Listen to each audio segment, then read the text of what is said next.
reject bills that could have major impacts on the lives of Utahns. Republicans proud of the work they've done. Whether it's cutting the gas tax, whether it's increasing supply to drive down gas prices 20 to 30 cents, or child tax credits to make it more friendly for family. Democrats concerned about some of the changes made by the Republican supermajority this session. My concern is, why do we have to do another income tax cut? Because who it hurts most is public education and social services. The time is 1 o'clock on Friday, March 6th. It's midday. I'm Heather Peterson, filling in for Maria Shilaos. Coming up, Eye on the Hill 2026. We have a special half hour looking back on some of the biggest moves of this legislative session and what lawmakers are doing right now in these final hours. Also this hour, the conflict in the Middle East, approaching 1 week of back and forth fighting between the U.S. and Israel and Iran. Coming up at 1:30, we'll take a closer look at the costs of the war thus far, both for the U.S. government and for the American people. But first, our top stories. This legislative session has been a grind for Utah lawmakers, but it's also been taxing on all of their staff members and interns, many of whom are grateful the session ends in a matter of hours.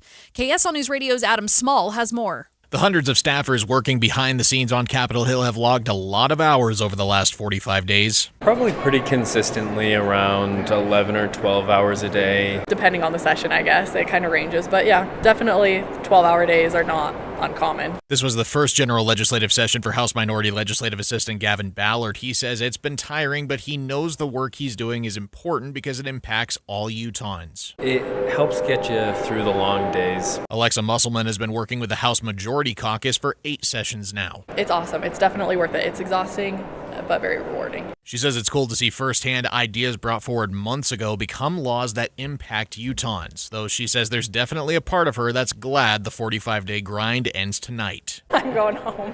I'm going to bed, catching up on some sleep. Adam Small, KSL News Radio. Our top national story from ABC News. In a post on Truth Social today, President Trump said the only deal he'll accept from Iran is unconditional surrender. Outside the White House, Press Secretary Caroline Leavitt attempted to define what unconditional surrender means in this case. When he, as Commander-in-Chief of the U.S. Armed Forces, determines that Iran no longer poses a threat to the United States of America and the goals of Operation Epic Fury has been fully realized, then Iran will essentially be in a place of unconditional surrender. In an interview with ABC News yesterday, President Trump also said that any new leader in Iran will need U.S. approval. Your money at this moment, the Dow is down 401 points, the S&P is down 61, and the NASDAQ is down 219 points. Traffic and weather together, brought to you by UCCU. Earn 4.24% back on savings at uccu.com. Here's Ricky Meese. We do have a crash in Murray. It's at the ramp from westbound I-215 South Belt to go southbound on I-15, blocking a left lane. An update on the canyons. Little Cottonwood Canyon is now open. Avalanche control has been completed. In Big Cottonwood Canyon, we're still seeing restrictions in place, and the upper portion of the canyon is slushy. And for those in Davis into Weber County, northbound I-15, seeing delays going through Roy up to the I-84 junction. Ricky Meese in the KSL Traffic Center. A slight chance the rain showers will continue into the afternoon with highs in the mid-40s. Tomorrow we start to dry out with a high of 48, then temps start to climb to 58 by Sunday and 65 by Monday.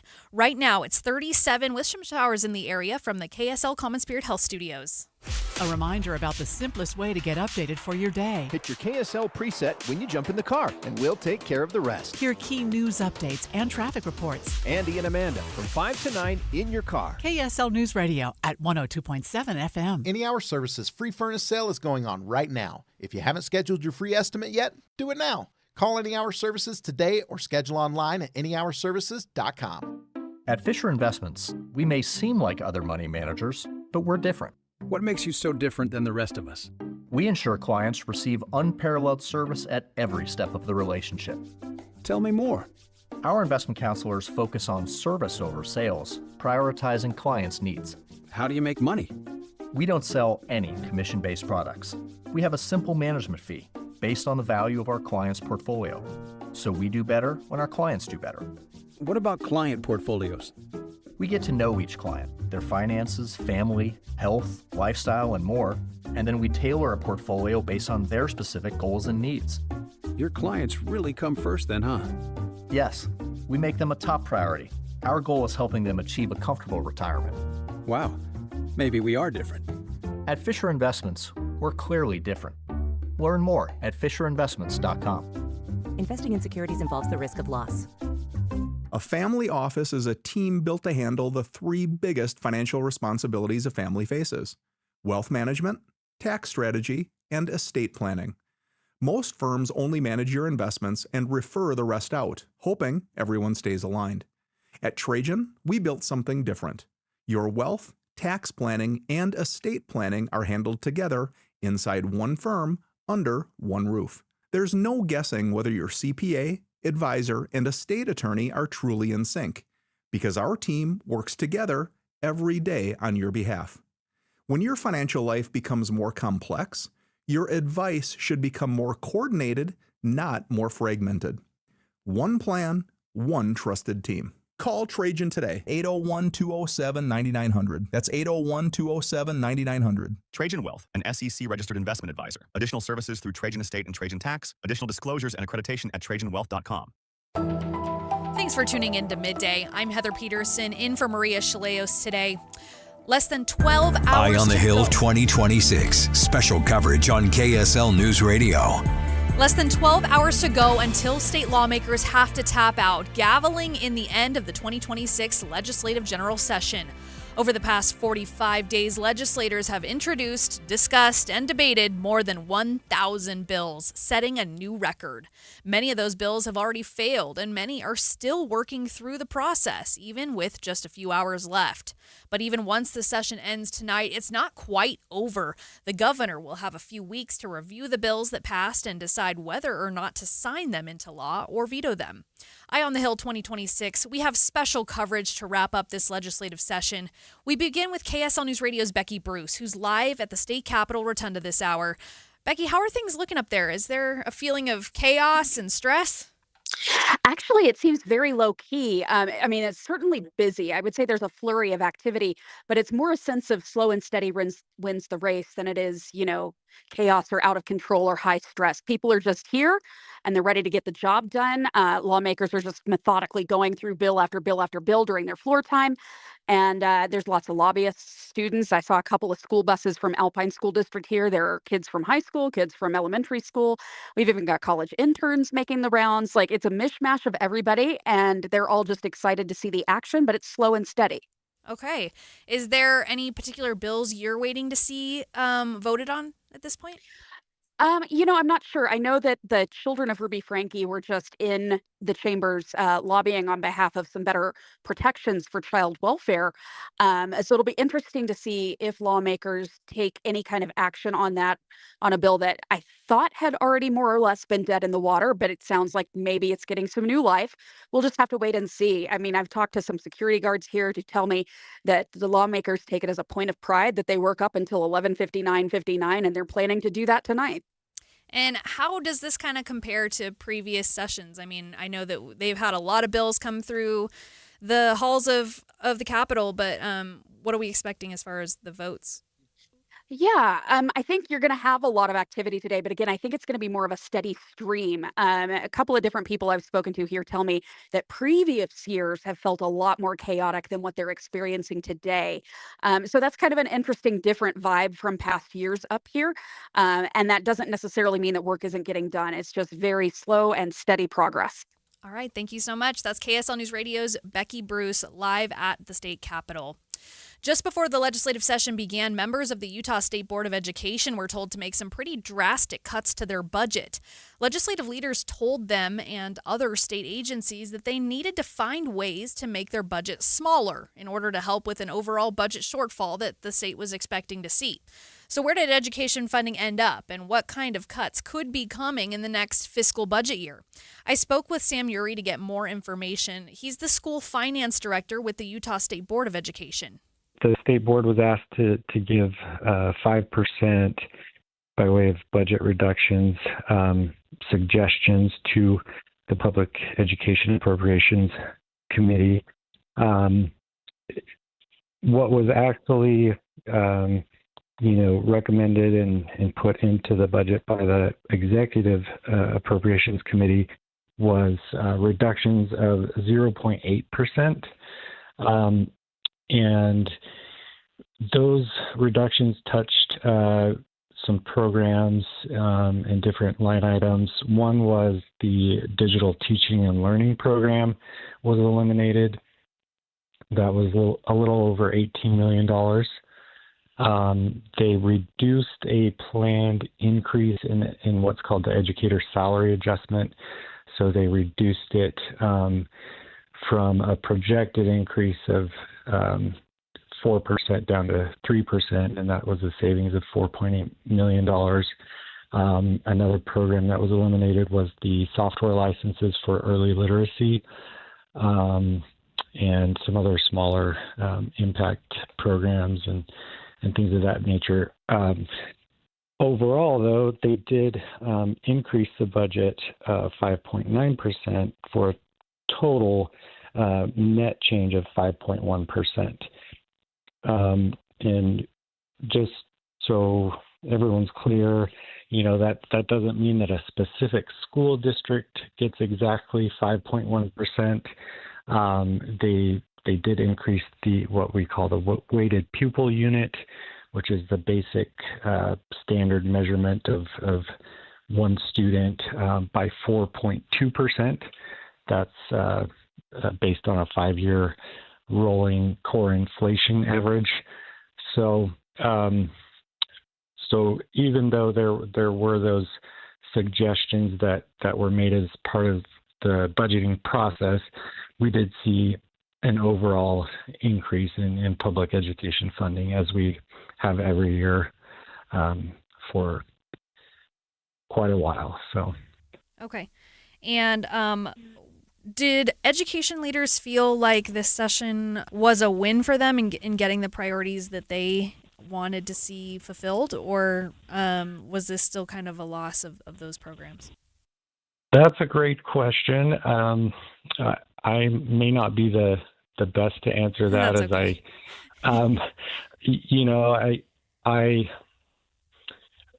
I feel like there were other programs that were increased. We see an increase of $25 million ongoing to the at-risk students add-on.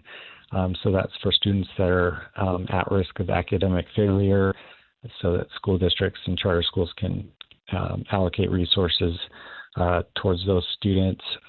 We saw a $16 million program for early literacy be introduced. So I think there's wins and losses.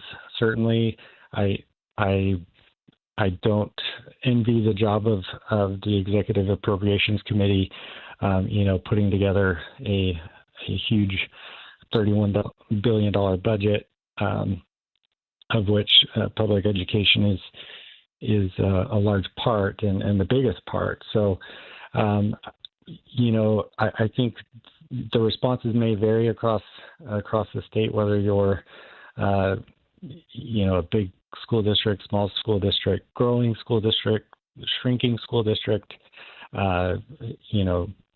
larger charter school, smaller charter school. Those impacts may vary, and so it becomes kind of complex. But I think overall, I think it's a good win for public education. So, Sam Uri is the school finance director with the Utah State Board of Education. Stay with us. We'll be back with more in just 60 seconds. Some of the most meaningful jewelry you own isn't new. It's inherited. A ring from a grandmother. A necklace tucked away in a drawer. Pieces full of memories, but no longer your style. Duke's Jeweler specializes in reimagining family heirlooms into custom pieces you'll actually wear and love. Duke's on-site jewelers and designers work with you one-on-one to honor the original story while creating something fresh, modern, and uniquely yours. From resetting diamonds into new engagement rings to transforming multiple heirloom pieces into one stunning design. Every project is crafted with care, precision, and intention. Don't let meaningful jewelry sit unused. Let it live on beautifully. Visit Duke's Jewelers on Main Street in Springville or online at dukesjewelers.com. Duke's Jewelers, where old stories become new treasures. dukesjewelers.com. Eye on the Hill 2026, our special coverage continues on Midday. Out of the more than 1,000 bills proposed this legislative general session, one would have allowed child welfare investigators to seek a court warrant to check a child's welfare when parents refuse access. Senate Bill 124 died on Capitol Hill, and child safety advocates across the state worry that this is a huge blow to the well-being of potentially abused children. One of those advocates is Kevin Franke, the ex-husband of convicted child abuser Ruby Franke. He says the bill's failure is a win for the abusers. I think Ruby Franke and Jody Hildebrandt would be so pleased and thrilled with our state legislature yesterday with how they voted, because essentially the legislature said it's more important that Ruby Franke and Jody Hildebrandt maintain their right to hide child abuse than it is to actually protect our children. Franke tells KSL News Radio's Eric Cabrera that he believes the focus of the laws around child abuse need to be reworked with clearer priorities in mind. The laws also currently have mechanisms in place that when child abuse is confirmed and there's solid physical evidence of that we have mechanisms to go in, obtain warrants, remove children from the home, arrest the perpetrators, charge the perpetrators. And so our system right now is really catered around punishing offenders, but not necessarily preventing serious harm to children. And so it's almost backwards. It's like, in order to protect the children with our current laws, we have to allow them to be harmed first. The reason legislators gave for shooting down this bill mostly centered around concerns of government overreach. But Kevin Franke says there's already a precedent for this kind of law, and he argues that overreach is just too vague of a justification. I think our legislature missed big time an opportunity to protect children in this state, to improve the status of things. It blew my mind when, through my own research, I've learned that this isn't new. This isn't an innovative thing that is being proposed in this bill. 40 out of 50 states, that's 80% of states, already have laws like this bill on their books. This is blue states, this is red states. They recognize the importance of this. And it makes me question, why doesn't Utah? Why don't the representatives here in Utah see the importance of this? The bill received overwhelming support in the Senate, but failed to pass in the House. No word yet on if the bill will come back before the end of the session in a few hours. It is possible, after all. Otherwise, it may be reworked and discussed in the interim sessions or at next year's legislative general session.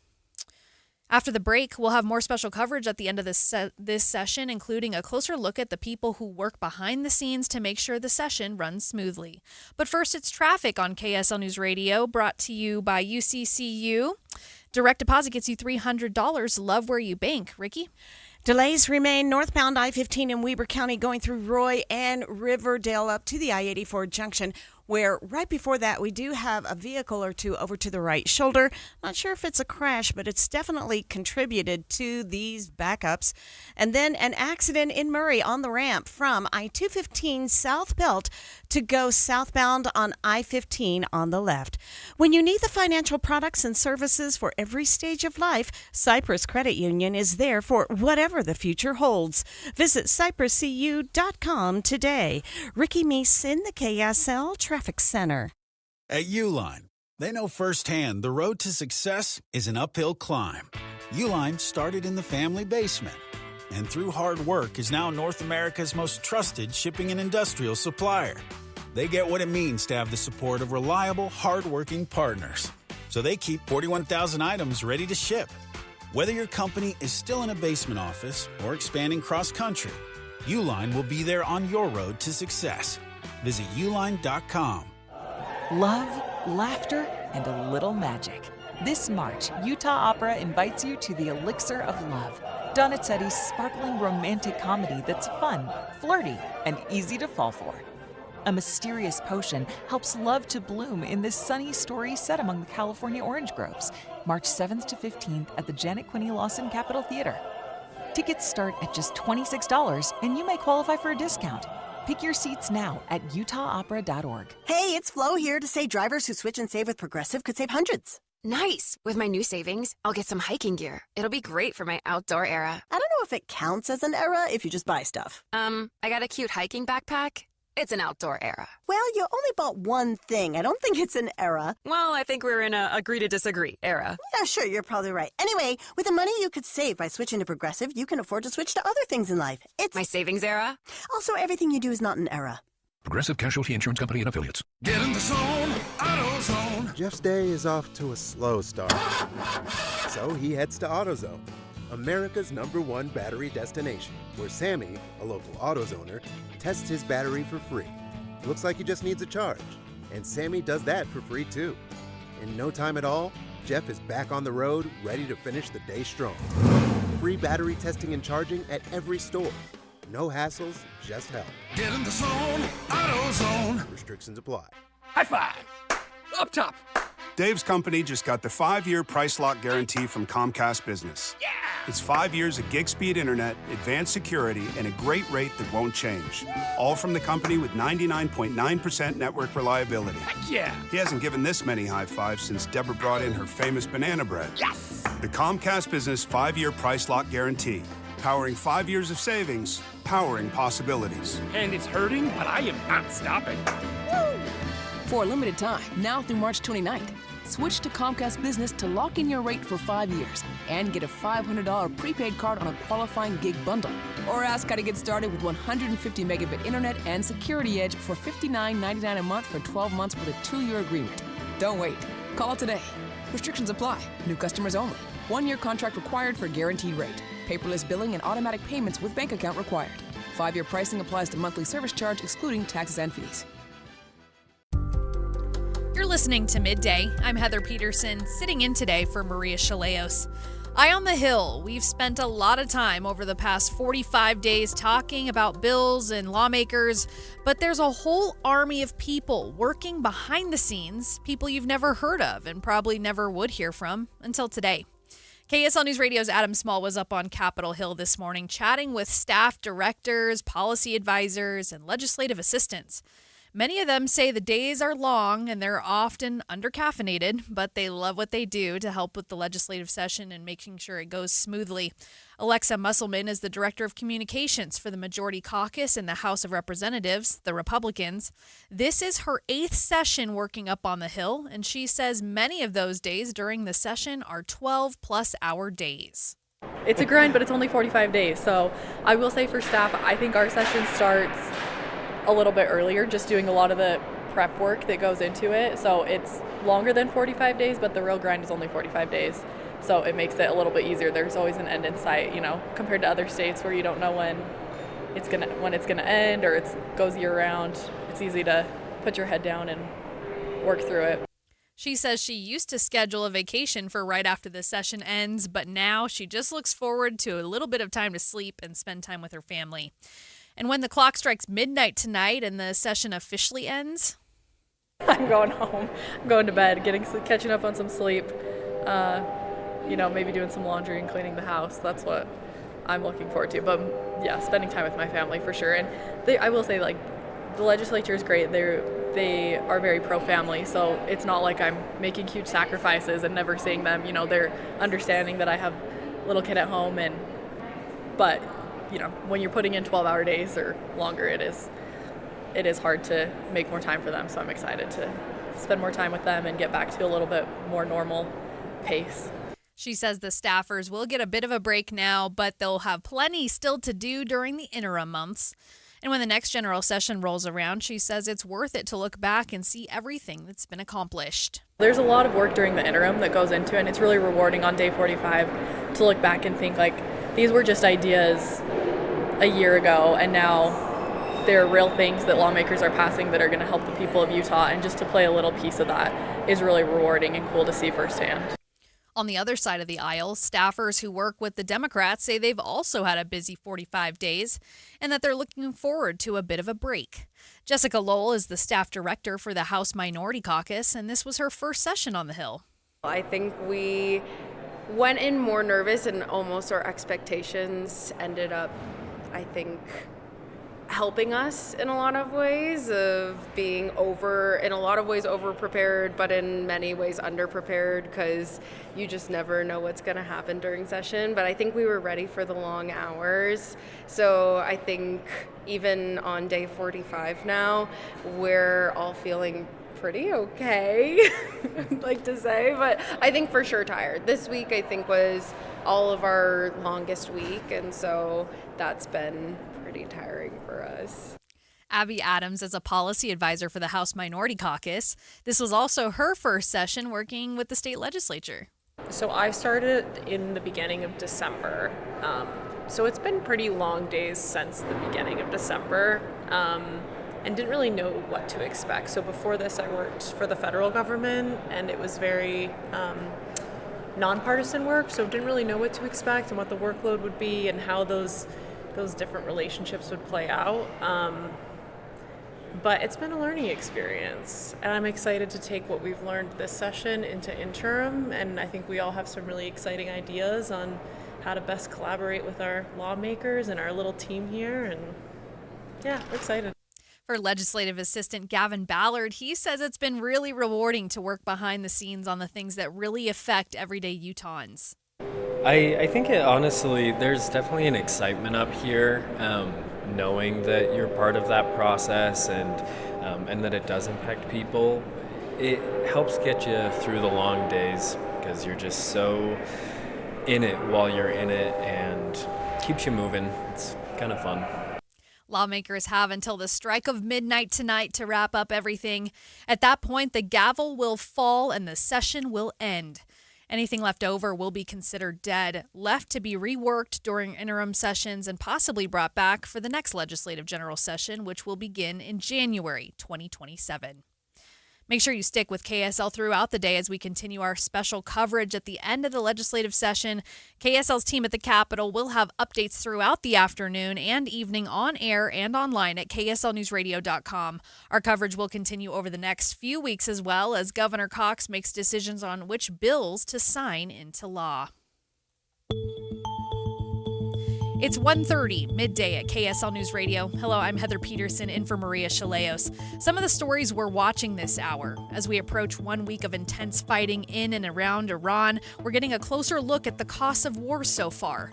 And how'd you like the little bit of snow we had this morning? Ski resorts along the Wasatch Front grateful for any moisture they can get right now. Plus KSL traffic. Ricky? We do have restrictions in place for the Cottonwood Canyons. Heather? A high of 44 today with possible rain showers into the afternoon. Then we start to turn up the temperature. Tomorrow we're expecting a high of 49, then 58 on Sunday and 65 on Monday.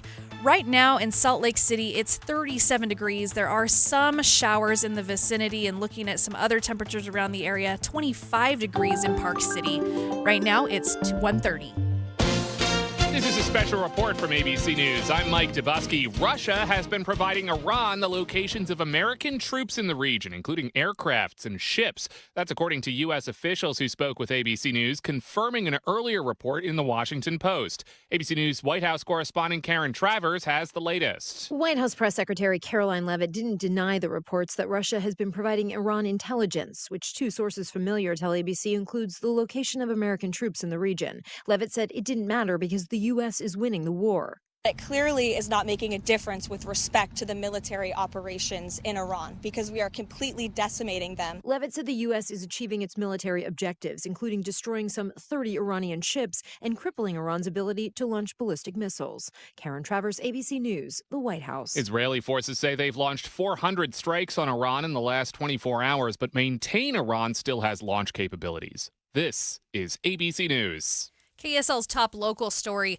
Utah's legislative session winding down. Today is the last day. House leadership say there are plenty of wins and some misses over the past 45 days. House Minority Leader Angela Romero was not shy about saying she's glad they're wrapping up. Really excited for the session to end. It's been an interesting roller coaster ride. She's most proud about a bill she's tried to pass for 3 years that finally made it through. It prevents sexual assault victims from being put through polygraph tests. But she wishes more time was spent on the Great Salt Lake and child care. House Speaker Mike Schultz says he's most excited about the bills that help people's budgets. Whether it's cutting the gas tax, whether it's increasing supply to drive down gas prices 20 to 30 cents, or child tax credits to make it more friendly for family. But he says he's disappointed a bill failed that would have required IDs to be shown when dropping off ballots at drop boxes. Randall Jepson, KSL News Radio. Other local stories KSL's following. The recent storm has blanketed northern Utah with the greatest snow on Earth, and the state's ski resorts are ecstatic.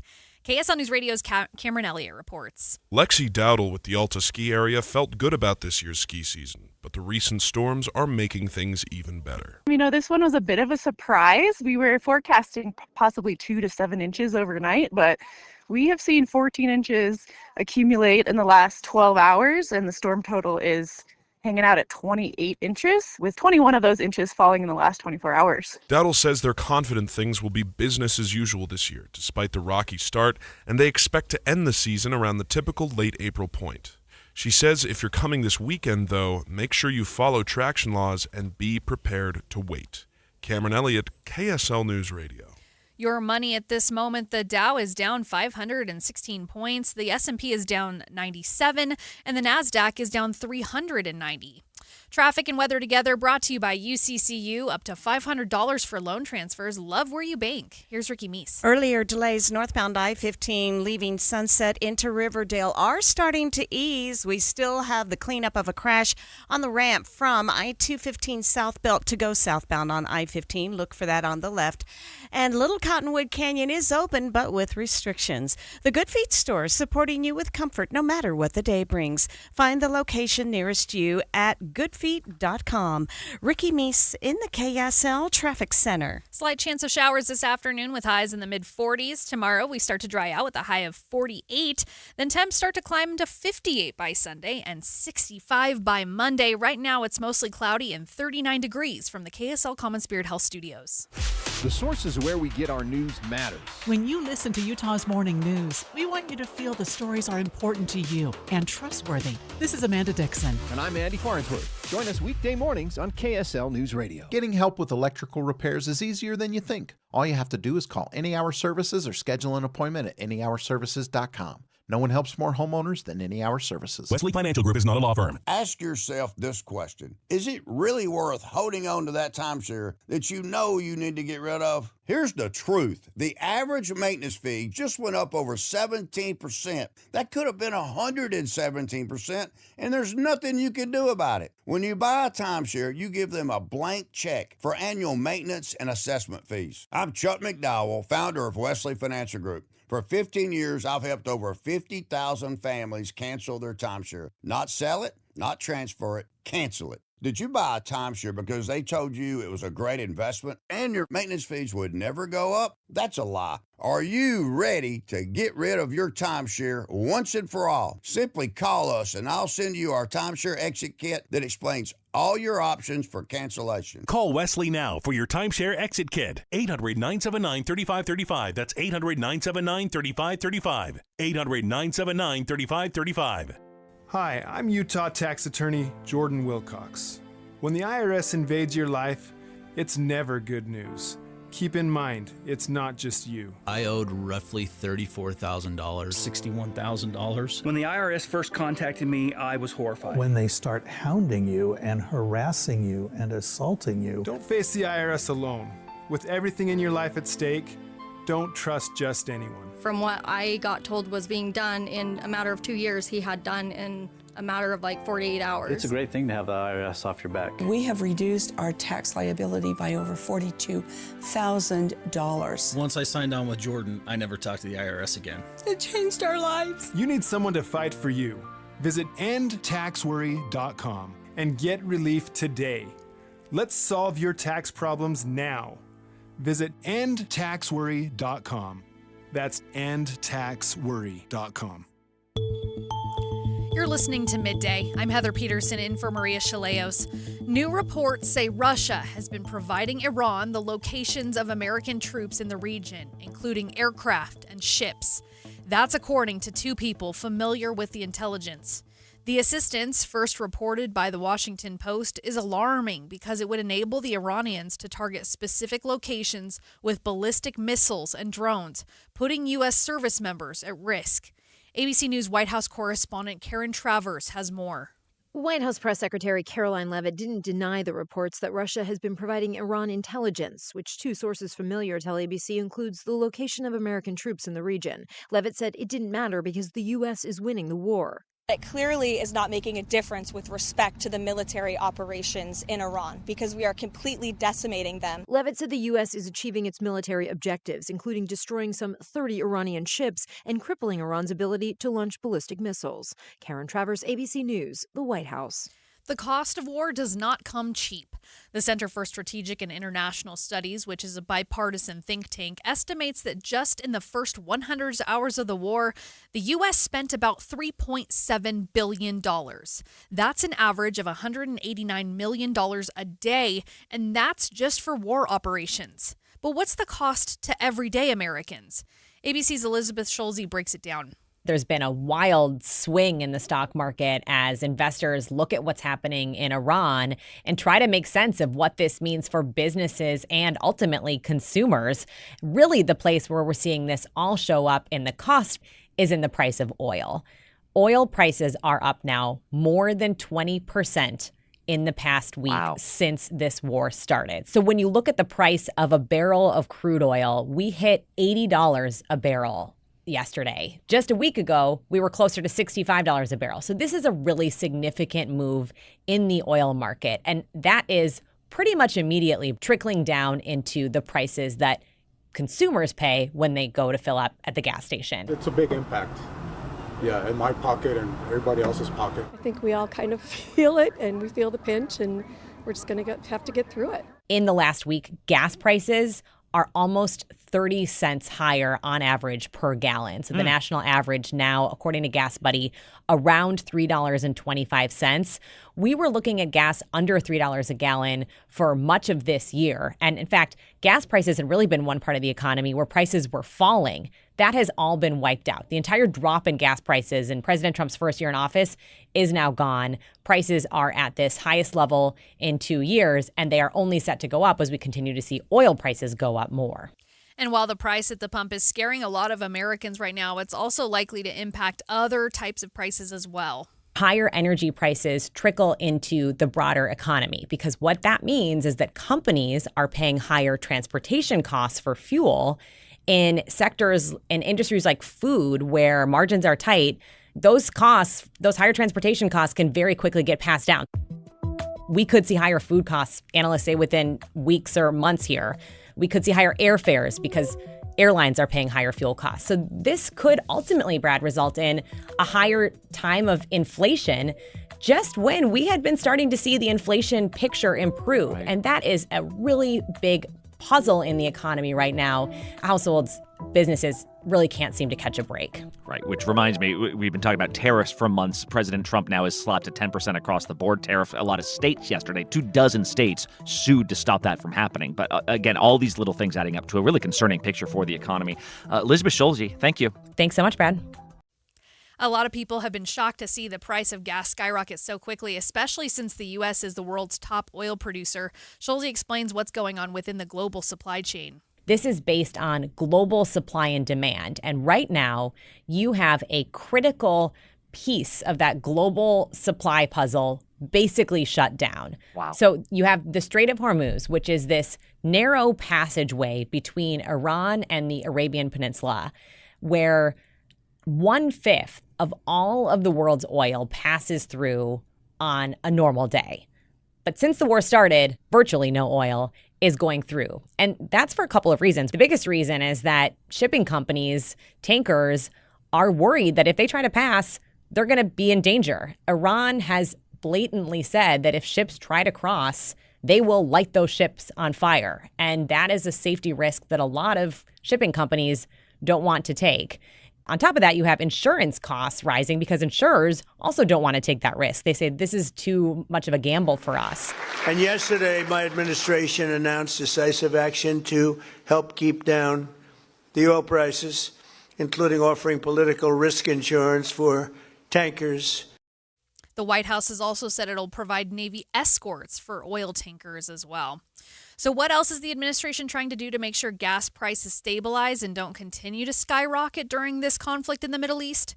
News Nation's Mills Hayes has that part of the story. Energy Secretary Chris Wright said gas prices will likely take weeks, not months, to go back down. And President Trump saying that gas prices will rapidly go down once the war is over, but that the military operation is far more important than higher gas prices. Still, Politico is reporting that the White House is putting pressure on key officials to find ways to lower gas prices. And that can't come soon enough for millions of Americans on the road. Gas prices have jumped about 34 cents on average for unleaded since the strikes on Iran began last week, and about 60 cents for diesel at $4.33 on average. That's up from $3.76 a week ago. And it's already impacting farmers and long-haul truckers who deliver food and consumer goods to stores. It could even have a domino effect on the economy as businesses spend more to transport goods. About 20% of the global supply of oil passes through the Strait of Hormuz, which has been closed since the conflict began. So crude oil prices are up about 20%, and as that rises, the amount Americans pay at the gas pump does too. Y'all know food is high, and then we have to come out here and 30 cents up a week. Like, I have 4 kids. Like, the economy is high. It's ridiculous. Yeah, that went up a little bit, but it's not impacted mine because I seen the conflict coming, so I filled up beforehand. But this is a company vehicle, so I'm sure it's impacted there. Luckily, my commute for work is short, but I don't know what it'll do for me in the near future as far as like moving around. But yeah, it's impactful for a lot of people. Press Secretary Caroline Leavitt says the president's energy team has a game plan to keep oil prices stable. They'll tap into newfound oil markets in Venezuela and provide political risk insurance for oil carriers, and if necessary, use the Navy to escort oil tankers through the Strait of Hormuz. Some energy experts say that if the Strait of Hormuz reopens quickly, then we could see gas prices go down quickly too. But if it remains closed, then we could see gas prices soar even higher, even up to $4 a gallon. In Chicago, Mills Hayes. Here in Utah, the average price per gallon of gas has gone up 22 cents in the last week. For diesel, it's jumped even more, 37 cents per gallon. Statewide, the average price for a gallon of regular unleaded gas is $2.98. Diesel sits at $4.01. Midday continues in just 60 seconds. My friend Joey means well. Always remember that the early bird gathers no moss. But he gets a little confused. You know, you can't make a silk purse out of a wooden nickel. Like Joey, many of us can be confused when it comes time to plan for retirement. When to take Social Security, how to use that 401k, what about the stock market, taxes, and Medicare? Todd Kim at Galileo Wealth Management can help to simplify retirement planning. His goal is to have you walk into retirement with confidence, not worry, and to address the #1 concern among retirees today, the fear of running out of money. Call Galileo Wealth today for a no-cost, no-obligation meeting to talk about the details of your retirement. 385-247-7000. It's 385-247-7000. Or online, GalileoWealth.com. And remember, one man's trash is thicker than water. Of course, water's not thick at all. It's watery.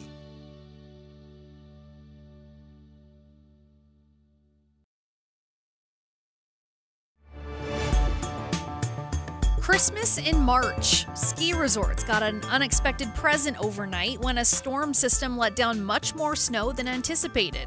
Lexi Dowdle, communications manager for Alta Ski Area, spoke about it with KSL News Radio's Cameron Elliott. This one was a bit of a surprise. We were forecasting possibly 2 to 7 inches overnight, but we have seen 14 inches accumulate in the last 12 hours, and the storm total is hanging out at 28 inches, with 21 of those inches falling in the last 24 hours. She said today's conditions can be described as that classic Alta magic. 17 degrees out, dry, low water content snow.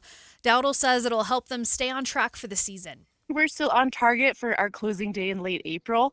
Right now, we're just hoping and welcoming every single storm that rolls in, because that will help our fire season. It'll help mitigate drought this summer. So every single storm is a blessing. We are actually sitting pretty well in terms of the water content, the snow water equivalent that we've received this season. It's just the snowfall totals that are a little bit low. But this storm has pushed us nearly to 260 inches for the season. We're well over 100 inches for our base. So every storm is welcome, and March is typically our snowiest month. So we're hopeful and things are looking good. As long as it's snowing, we're happy. And powder hounds have been flooding big in Little Cottonwood Canyons today, trying to get all that fresh snow at our local ski resorts. Be patient out there. You know, there's a lot of pent-up demand for powder skiing and face shots. Everybody wants to get up here. So just be kind, obey the traction law, carpool when you can, and we want everybody to be able to enjoy this. Dowdle also wants to make sure people know that traction laws are in effect in the Cottonwood Canyons. This is being enforced, and you'll have to prove you're in compliance at the checkpoints located at the mouths of the canyons. The Utah Department of Health and Human Services says 1 in 9 Utahns experience food insecurity. It has profound impacts on both the physical and mental health of those who struggle to find their next meals. That's why the Holy Cross Hospital in West Valley is partnering with the Utah Food Bank to help their patients. Director of Case Management Keisha Harden spoke with KSL News Radio's Isabella Sosa about why they're now putting together meals to go for their most vulnerable patients. Our West Valley campus, we just have a very vulnerable population, a lot of unfunded, low-income patients, and food security seemed to keep coming up when we were, doing our initial assessment to make sure patients had what they needed. The food insecurity piece of it just kept coming up. So what's in the bags? They're breakfast bags and lunch bags, and they're just non-perishable food items. So the breakfast bag has, a little thing of cereal. It has a thing of milk. They've got like nuts, beef jerkies, crackers, cheeses, just different things that are non-perishable. Each food bag has 5 shelf-stable meals, as well as information about where to turn to for longer-term assistance. Harden says the meals to go have been going over pretty well. So the first patient he's been homeless for more than a year, and he just kind of lit up and said, wow, that's awesome, what a blessing. A woman across the hall got a bag of food. The woman became emotional and just said, God bless you. So I think, for these patients that have food insecurities, we need good nutrition in order to heal. And when we're leaving the hospital, we want our patients to focus on healing. We don't want them to focus on worrying about where their next meal is going to come from. So I think for a lot of these patients, it, just gives them something to look forward to. Harden says they anticipate helping about 15 patients a week, and if this goes well, they'll look to expand it to other campuses. Spring might just be around the corner, but we're already taking a look at summer camps. Details on a leadership camp your kids might be interested coming up next. But first, it's traffic on KSL News Radio, brought to you by UCCU. Earn 4.24% on savings at uccu.com. Ricky, what's out there right now? We do have a crash in Davis County, Heather. This is northbound I-15 approaching the Highway 89 split in Farmington. This accident has been occupying part of that right lane, and so it's causing a little bit of backup.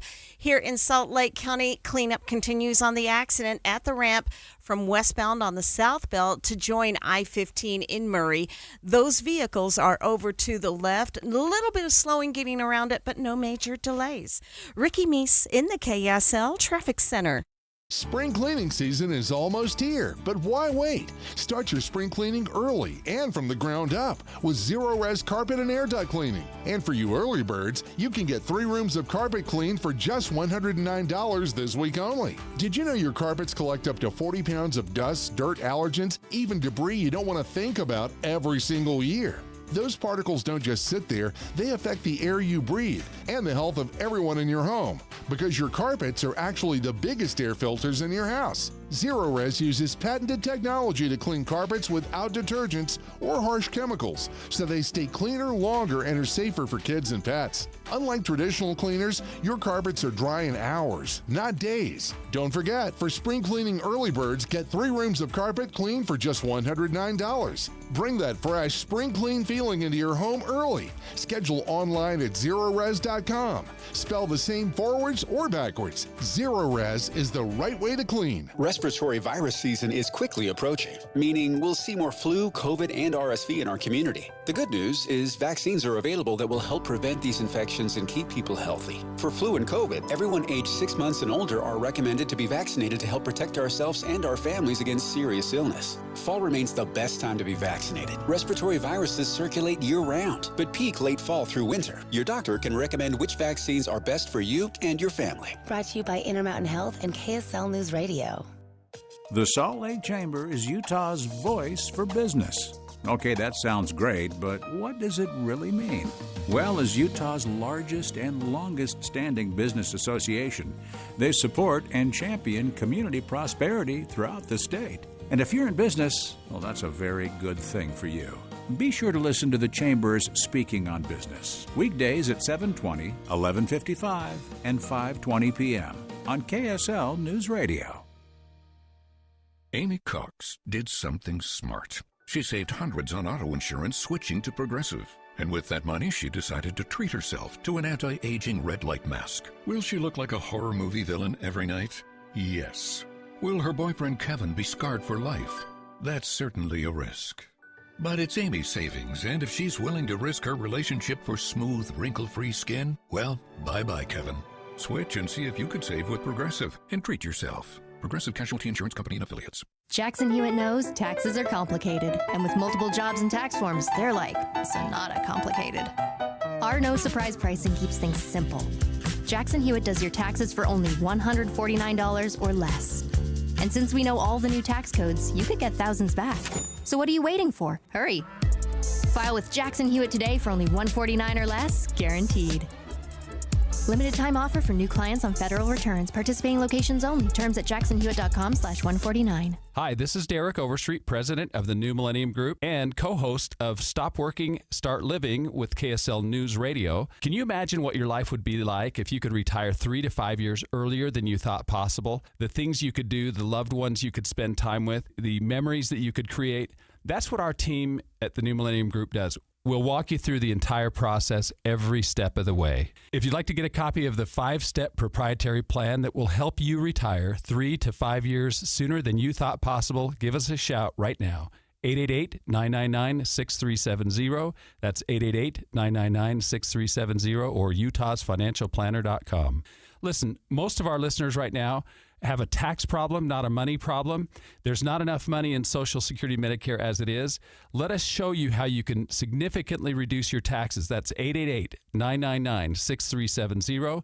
888-999-6370 or utahsfinancialplanner.com. My name is Tom. My name is Cindy. We give to and volunteer with United Way at our community free health clinic. We know our time and money are going to the right places. We don't just wear the shirt. We live it. Give, advocate, volunteer, Live United. Go to liveunited.org. Brought to you by United Way and the Ad Council. Only one type of burger.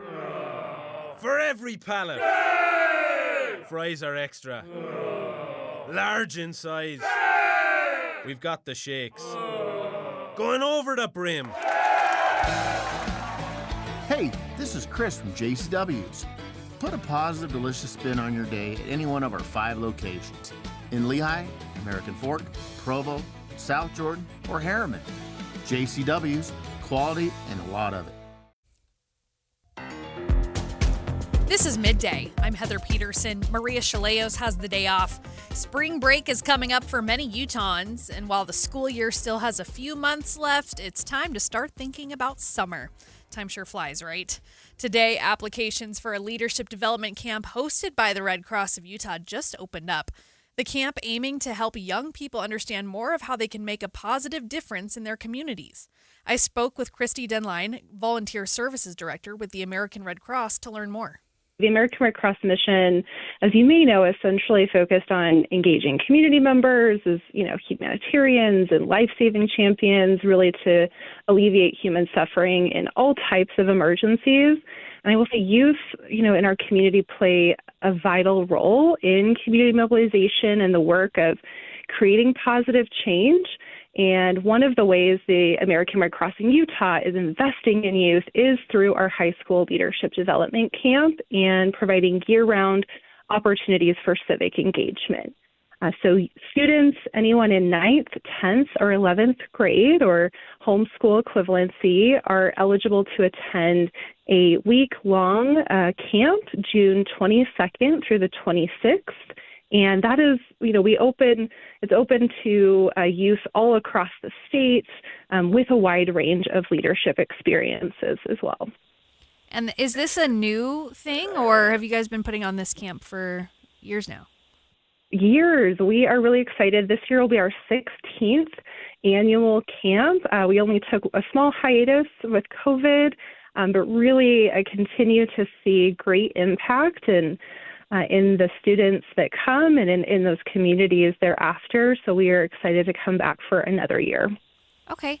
And can you just describe some of the activities that the students will do to gain these leadership skills? Absolutely. During the week, participants will take part in daily breakout sessions, some interactive activities as well, all focused on building confidence, helping youth clarify their values, understanding empathy, and how to have a growth mindset, and other important skills that, help youth lead from where they're at now or where they want to grow in life. But it is not just a week of boring lectures. We have great interactive activities we do. We have speakers that come in and present. And then throughout the week, we have students have the opportunity to participate, in a talent show, or we have a dance. We're doing service projects and giving back as well. So really, they come away having so much fun while also improving their leadership ability. Yeah, it sounds like fun. So if people want to get involved or participate, how do they do that? The easiest way is to register online at our website. That is redcross.org/LDC for Leadership Development Camp. Registration is open through the end of May. Spots are on a first-come, first-served basis, so we recommend registering early and telling your friends or others, anyone. This is a great opportunity for parents to send their kids, especially if they're looking to have a few days without a cell phone and get away to the beautiful outdoors, while also getting some hours of service. Just an all-around great time. Christy Denline is Volunteer Services Director with the American Red Cross, and you can get more information on the program and register by going to redcross.org.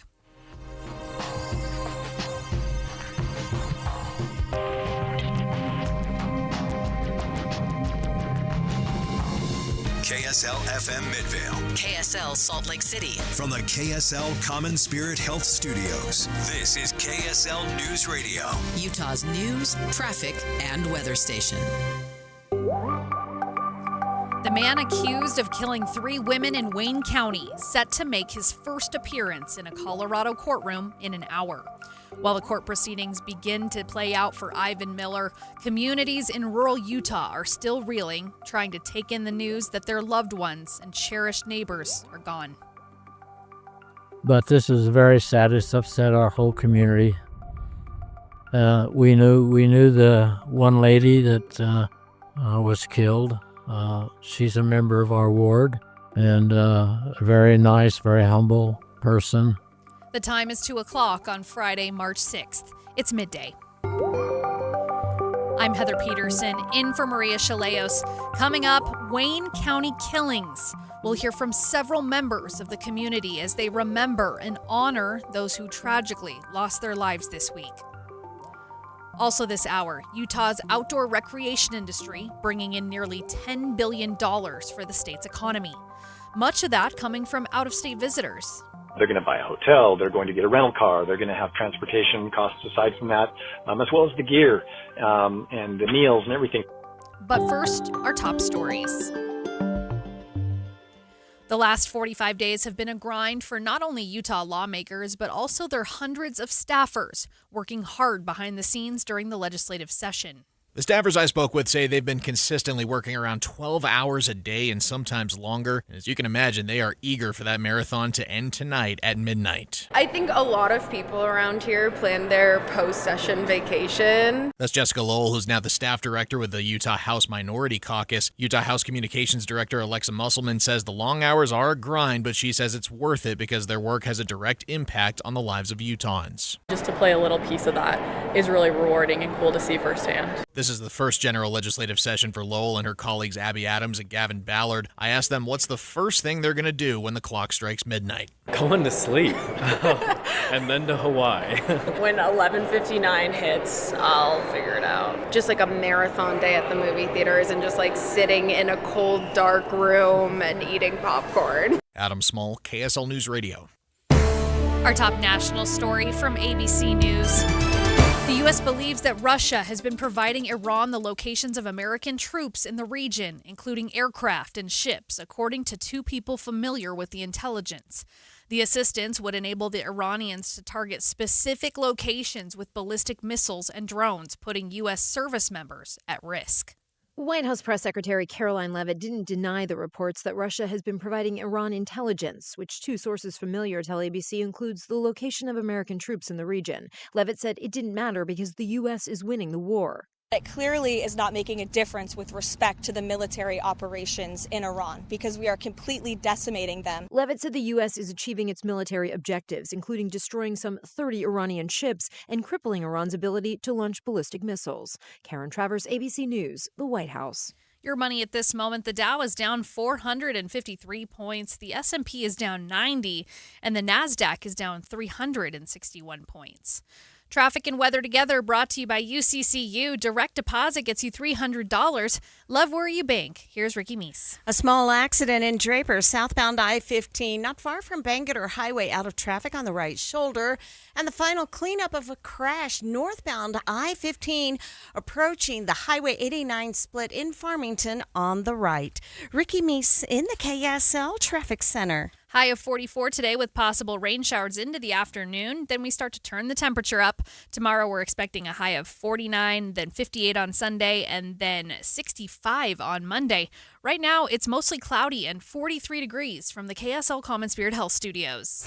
Mornings are for recharging. And they're for starting your day right. We volunteer to join you in the car. Get news and weather at 102.7 FM during the most important part of your day. Andy and Amanda, each morning between 5 and 9 on KSL News Radio. Did you know GoodRx can help you save on medication, manage prescriptions, and get trusted health information? If you're one of the millions living with a heart condition, check GoodRx for an easier, more affordable way to manage your health. GoodRx offers common heart medications for under $30. Just search for your prescription, find the best price, then show your pharmacist the GoodRx coupon. And it works whether you have insurance or not. To start saving and better manage your heart health, download the free app or visit GoodRx.com today. GoodRx is not insurance but can be used instead of insurance, including Medicare and other federal and state-funded programs. Do you have at least 1 month worth of food in your pantry? If not, you should definitely go to MyPatriotSupply.com right now. My Patriot Supply is America's #1 supplier of long-term storable food. They've helped over 3 million Americans get prepared. And for a limited time, when you order their best-selling 4-week food supply, you'll get an additional week of food absolutely free. There's no catch, but act fast because this offer ends soon. Claim your free emergency food kit now at MyPatriotSupply.com. That's MyPatriotSupply.com. My friend Joey loves to use old familiar sayings. You know what they say? The problem is, don't look at a gift horse, cause you can't make them drink. He gets a lot on the mixed up. People who live in glass houses, here it comes, shouldn't cry over spilt milk. There are also a lot of sayings in the financial world, like, you'll pay lower taxes in retirement. But for many people, it's just not true. You may have done a great job saving in that 401k or IRA, but Uncle Sam is ready to grab a big portion of that money. The team at Galileo Wealth Management can help with strategies that you can start now to lower your tax bill in the future. More for you and less for Uncle Sam. Or as they say, an apple a day is worth two in the bush. Get the facts on your tax bill in retirement. Call Galileo Wealth today at 385-247-7000.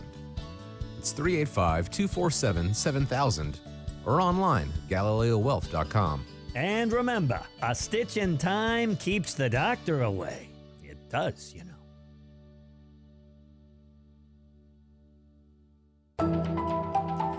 Thanks for tuning in to Midday. I'm Heather Peterson. Maria Shilaos has the day off. Rural communities in the south central part of the state are in mourning today, remembering 3 women who were murdered in Wayne County this week. Their mourning happening just as the man accused of killing those women makes his first court appearance this afternoon in Colorado. In about an hour, 22-year-old Ivan Miller will stand in before a Colorado judge. Wayne County killings, we continue our special coverage of this tragic event. Last night, the Utah Department of Public Safety released the identities of the murdered women, saying the deceased are 86-year-old Margaret Oldroyd, 65-year-old Lisa Dewey, and 34-year-old Natalie Graves. Linda and Natalie were aunt and niece. Margaret was not related to them. Midday's Andy Cupp has more. Just a short time ago, the family of Linda and Natalie released a statement saying they're dealing with shock that this kind of thing happened to their loved ones, who they say were simply bonding over the beauty of a hike in one of their favorite places on Earth. The family says they're at a loss for words that can describe what they're feeling, and they've asked for privacy at this time. They ask that people go to the Coxcomb Trailhead, where those 2 women were murdered, to memorialize and honor Linda, Natalie, and that place. The family of Margaret Oldroyd have not yet spoken publicly. KSL News Radio's Don Brinkerhoff has been on the scene in Wayne County since shortly after the killings, and he's been speaking with people in those small towns to find out how they're doing and how processing such a terrible thing in their communities.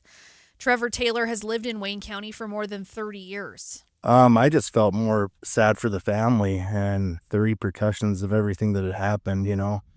I think the young man, I don't want to speak for the sheriff's office, but I think he was stranded here and was trying to find a way out, and I think that was his only way out at the time, was to do that. So, sad deal. He says he knew some of the victims. Personally, I did know a few of the victims, and it's really sad because it's a really tight-knit community and everybody loves everybody here, and so, yeah.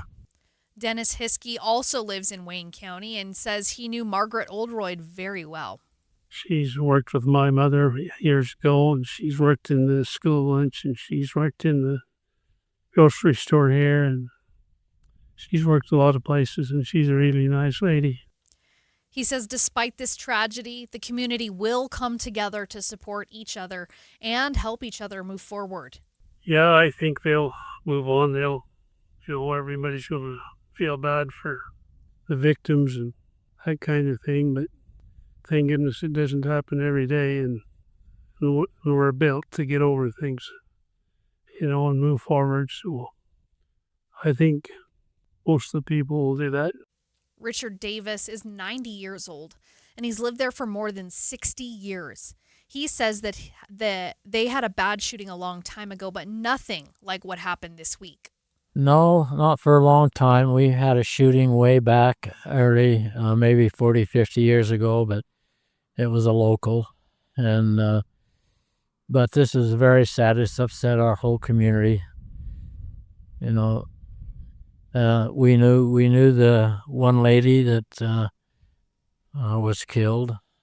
She's a member of our ward, and a very nice, very humble person. She was 80 years old, and her loss will be greatly known throughout the community. He tells KSL News Radio's Don Brinkerhoff that he hopes whoever committed these murders gets the harshest punishment possible. People like that have no conscience, they ought to be apprehended and pay the ultimate price. I think if they take a life, they ought to give a life. And I'm for the capital punishment, and if they bring him back to Utah, and I hope that's the case. And again, the man accused of killing those 3 women, Ivan Miller, will make his first appearance in a Colorado courtroom at 3 o'clock. KSL has a team on the ground there and will provide updates throughout the day. Stay with us. We'll be back with more in just 60 seconds. Cashback is not available on gas in New Jersey and Wisconsin. Couponing. Wow, you didn't strike me as the coupon type. Just trying to stay ahead of inflation. Gas, groceries, everything. It's all more expensive. I need to save wherever I can. Have you tried Upside yet? Upside? What's that? It's a free app that I use that pays cash back for every gallon of gas I buy. You've got to buy gas to get around anyway. Might as well get paid for it. Come on, does that really add up to anything? I've already made around $200. The extra cash helped pay down my bills, and I even had a little extra left to treat myself. And the Upside app is free? Totally free, and the cash back is real. You can transfer the cash right to your bank account. I'm downloading Upside right now. Download the free Upside app now to earn cash back every time you buy gas. Use promo code ENJOY to get an extra 25 cents per gallon on your first tank. You can cash out anytime right to your bank, to PayPal, or a gift card for Amazon and other brands. Just download the free Upside app and use promo code ENJOY for a 25 cents per gallon bonus on your first tank. That's code ENJOY for a 25 cents per gallon bonus. Utah's outdoor recreation economy continues to grow, adding $9.75 billion to the state's economy in 2024. That's according to the newest data that just came out. Director of the Utah Division of Outdoor Recreation, Jason Curry, says the data was a bit delayed, and it still shows a positive direction for the role of the outdoors on Utah's economy. Growth is what we're seeing from the numbers. Last year, or I should say the last year that was reported, which was 2023, we've been talking about this number every time we have the opportunity. $9.5 billion was what was added to Utah's GDP. And with the most recent numbers, we saw an increase of about 3%, a little more than 3%. And so that increase, translated into dollars added into Utah's GDP, now we're at $9.7 billion. So it's a pretty significant piece. Utah's economy is really, really diverse, and outdoor recreation is a key piece of it. These are direct economic outcomes from outdoor recreation. So that $9.7 billion is very specifically defined to include the things that go into everything from a trip to a national park to go hiking, or a trip to go to the lake to go boating, climbing, you name it. And those are the direct impacts to Utah's economy. Curry tells KSL News Radio's Andy Cupp that the number includes any outdoor activities folks did, plus all the stuff connected to it. So if someone comes to the state to recreate, they'll book a hotel room, rent a car, buy food. All of that goes into this $9.75 billion. But that can be a hard number to conceptualize. So what does that number really mean for the people of Utah? When you look at Utah's total GDP, outdoor recreation isn't one of the pillars by any means, because we're, again, so diverse. There's aerospace, there's manufacturing and tech that are really huge in Utah. So it is only about 3.2% of the state's GDP. So when you look at it through that comparison, it might feel like it's not really that significant. And if you really want to compare, it isn't. However, what we do know is all of those other sectors that are key pillars of the economy, like manufacturing and tech and aerospace, we already know through research done at the university level, we already know that people who pursue jobs here in Utah, whatever it is, the number one key factor that they cite in their polling is the ability to recreate, and the closeness here in Utah. You can go from downtown and be on the ski resorts in half hour on a good day, maybe a little longer on snow days. You can be up in the canyons doing a hike or riding a bike. You can be out on the lake, and those opportunities aren't quantified into this. So I guess that's kind of my answer, is that it when you want to really look at the figure as a comparison to the rest of the economy, Utah's kind of middle of the pack as far as our contribution to our overall economy. But the impact of outdoor recreation on things like jobs and the success of some of these companies and the type of talent that they are able to attract, it's a much bigger figure. And at some point, we're going to try and quantify all of that. But just that $9.7 billion, I would say it really factors into and helps support rural economies. Here on the Wasatch Front, we do a lot of recreating on the day-to-day basis, but when we want to do something that's a little more long-term, that involves maybe camping or a multi-day trip or other activities, we're most likely going to head to rural Utah, central and southern Utah for canyoneering, hiking, backpacking trips.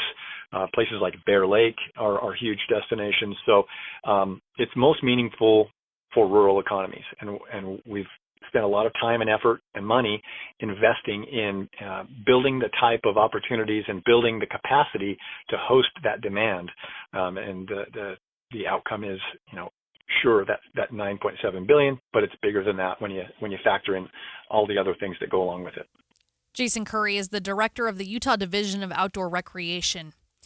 After the break, we'll get a preview of the Paralympic Games in Italy, which officially begin tonight.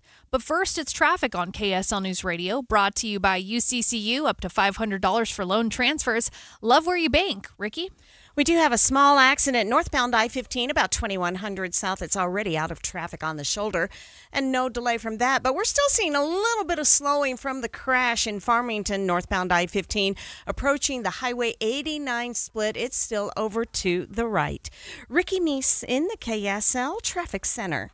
Amanda, I've got a cruise planned in a couple of months, and I was thinking about the other people who may have cruises planned coming up a few months from now, and why right now would be the best time for them to begin their weight loss journey on Soda Weight Loss. If you started right now, you could lose 20, 30, 40 pounds before June. That's right. I lost 37 pounds in 3 months, 3.5 years ago. And the beauty about soda is it's not a quick fix. This is learning that is going to last you the rest of your life and help you be healthy. Your clothes fit better, your energy comes back, you don't get winded going upstairs. Yeah. Things that maybe you don't even realize. When I let go of 70 pounds in 5 months, it felt like a transformation. You learn what works for your body so you don't get addicted to shots or drugs. You just work with a nutritionist who's going to teach you how to keep the weight off for a lifetime. Right now, you should go check out sodaweightloss.com, see all the thousands of before and after pictures, or speak with a nutritionist by giving a call 866-800-SODA. Soda Weight Loss. Join us for a short time to have results that last a lifetime. What if Jurassic Park really existed? Well, you would need a reliable mobile connection to keep you online at the park. With Xfinity Mobile, you have Wi-Fi where you need it and 5G everywhere else. Whether you're live streaming a T-Rex feeding or downloading park maps when you're lost in the Gallimimus Run, you can stay connected with Raptor fast speeds. Xfinity Mobile is there for you at home and at the park because it was born ready for you to roam. Xfinity. Imagine that. And now you can cut your mobile bill in half with 2 lines unlimited. Learn more at xfinitymobile.com. That's xfinitymobile.com, and watch Jurassic Park with Xfinity. Restrictions apply. Xfinity Internet required. Savings based on promotional rate for 2 lines of Xfinity Mobile Unlimited versus 2 lines of T-Mobile Experience More, Verizon Unlimited Plus, and AT&T Starter as of 2/10/26. Taxes, fees extra. Hello, this is Joe Cordell of Cordell & Cordell. Cordell & Cordell is the largest family law firm in the country with over 35 years of helping clients navigate divorce. If you or someone you care about is facing a family law issue, let us set up a 1-hour Cordell Consult. The Cordell Consult is a meeting with a local attorney who will give you clear guidance about your options, whether it's a separation, a postnuptial agreement, divorce, or custody. Take the first step. Visit CordellCordell.com. That's CordellCordell.com. Jackson Hewitt knows taxes are complicated, and with multiple jobs and tax forms, they're like Sonata complicated. Our no surprise pricing keeps things simple. Jackson Hewitt does your taxes for only $149 or less. And since we know all the new tax codes, you could get thousands back. So what are you waiting for? Hurry. File with Jackson Hewitt today for only $149 or less, guaranteed. Limited time offer for new clients on federal returns. Participating locations only. Terms at jacksonhewitt.com/149. I know that hiring can be challenging. You need someone to match your role perfectly. Well, now you can meet them fast on ZipRecruiter. Build your team, ZipRecruiter. Just head to ZipRecruiter.com/free right now to try it for free. That's ZipRecruiter.com/free. Need your match on ZipRecruiter. Try it free. Cashback is not available on gas in New Jersey and Wisconsin.